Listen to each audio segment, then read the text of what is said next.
Dividend ఎంత? 11. Divisor 2. 2 టేబుల్లో 11 దగ్గర మళ్ళీ పుల్లు. Very good. 2 5 10. మైనస్ ఎందుకు పెట్టావు? ఎంత మిగిలింది? దాన్ని ఏమంటాం? రిమైండర్. ఒక్కరికి ఎన్ని వచ్చాయి? దాన్ని ఏమంటాం? ఆ కోషెంట్ ఇక్కడ రాసుకో. How many members? How many members? How many members? 2. ఎన్ని గ్రూప్? మిగిలిపోయిన వాళ్ళు మూలకి వెళ్ళిపోండి అమ్మ. మిగిలిపోయిన వాళ్ళు డోర్ తినపండి. డోర్ దగ్గర ఎంతమంది మిగిలారో వాళ్ళు అక్కడ ఉంటారు. ఎన్ని గ్రూపులు అయ్యో చూద్దాం. ఎన్ని గ్రూపులు అవుతాయి లెక్క ప్రకారంగా? కోషెంట్ ఎంత ఉంది? కోషెంట్ ఎంత ఉంటే అన్ని గ్రూపులు అవుతాయి. అవును కదా? చెక్ చేద్దాం. నువ్వే చెక్ చేసుకో.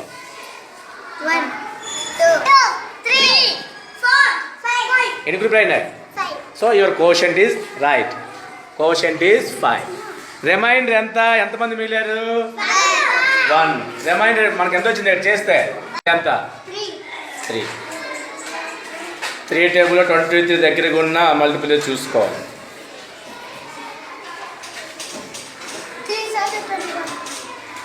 రాసుకోండి. 3 7 21. మైనస్ ఎందుకు వాడావు? అన్ని ఇచ్చాయి కాబట్టి. ఎనిమిది ఇంక నీ దగ్గర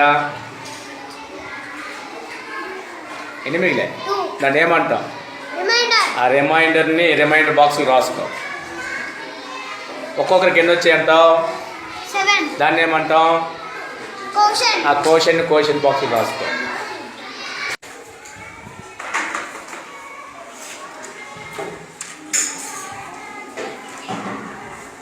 ఇంకెన్ని ఎనిమిది దగ్గర? ఆ 2 పంచడానికి వెళ్తున్నావు కదా, దేంట్లో వేస్తావు? 2 మిగిలాయి. ఇదే 2 మిగిలాయి. ఎన్ని కప్పులు ఉన్నాయి? పంచడవుతావు వాటిని. వన్స్ని పంచడవుతావా?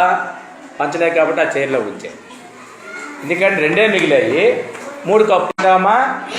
రిమైండర్ ఎంత వచ్చింది చూద్దాం. లెక్కలో రిమైండర్కి ఎంత వచ్చిందో. ఎంత వచ్చింది? ఓకే. Remainder okay. కోషెంట్ ఎంత రావాలి? కోషెంట్ ఎక్కడ? ఈ కప్పుల్లో ఉండేదాన్ని ఏమంటాం? ఏం రావాలి? అవునా కాదో చెక్ చేయాలి. ముగ్గురు రండి అమ్మ. ఎవరైనా ముగ్గురు చెక్ చేయాలి. లెక్క పెట్టి వచ్చాయి.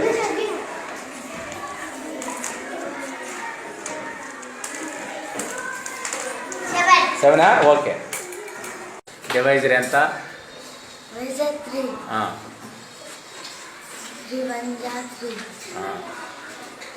100 3 కూడా డిస్ట్రిబ్యూట్ చేస్తాం. 8 0 10 ఏమో 6 తీసుకున్నాం.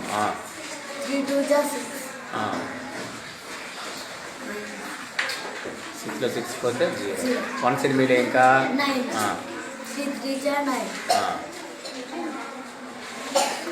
0. ఓకే. చెకింగ్. నెక్స్ట్ చెకింగ్ మొత్తం దాంట్లో పార్ట్స్ రాయాలి. డివిడెండ్ రాసుకోవాలి.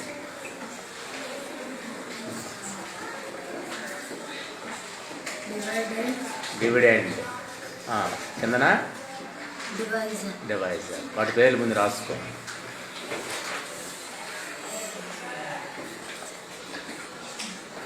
తర్వాత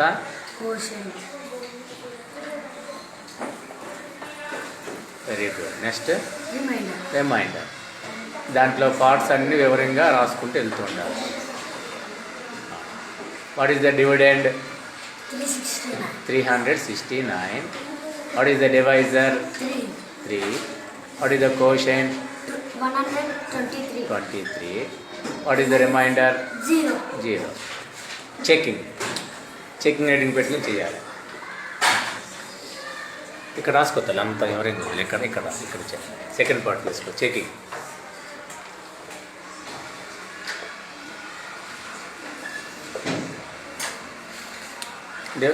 ఫార్ములా చెప్పినాక ఏముంది? అది divisor into quotient plus remainder చేస్తే మనకేం రావాలి? డివిడెండ్ రావాలి. చూద్దాం. Divisor into quotient. డివైజర్ని కోషెంట్తో మల్టిప్లై చేసి ఏం యాడ్ చేయాలి? రిమైండర్ యాడ్ చేయాలి.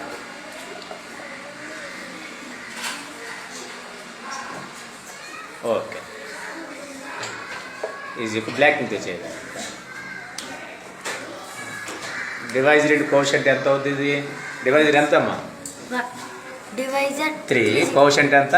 123. 3ని 123 మల్టిప్లై చేసినా 123ని 3తో మల్టిప్లై చేసినా ఒకటే. కాబట్టి 123 ఇంటూ 3 ప్లస్ రిమైండర్ అంతా 0. ఇక్కడ క్లోజ్ చేయాలి. ఇది బ్రాకెట్ క్లోజ్ చేయాలి. అక్కడ కూడా బ్రాకెట్ పెట్టాలి.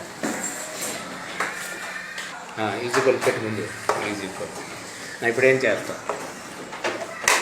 3 3 జా 3 3 जा 9, 3 2 जा 6, 3 1 जा 3 ప్లస్ రిమైండర్ అంతా 0. 369 ప్లస్ 0 ఎంత అవుతుంది? 369. 369 అంటే డివిడెండ్. 369 ఏమన్నా మనం? Dividend. That is equal to dividend. అంతే. అది చెకింగ్ అన్నమాట.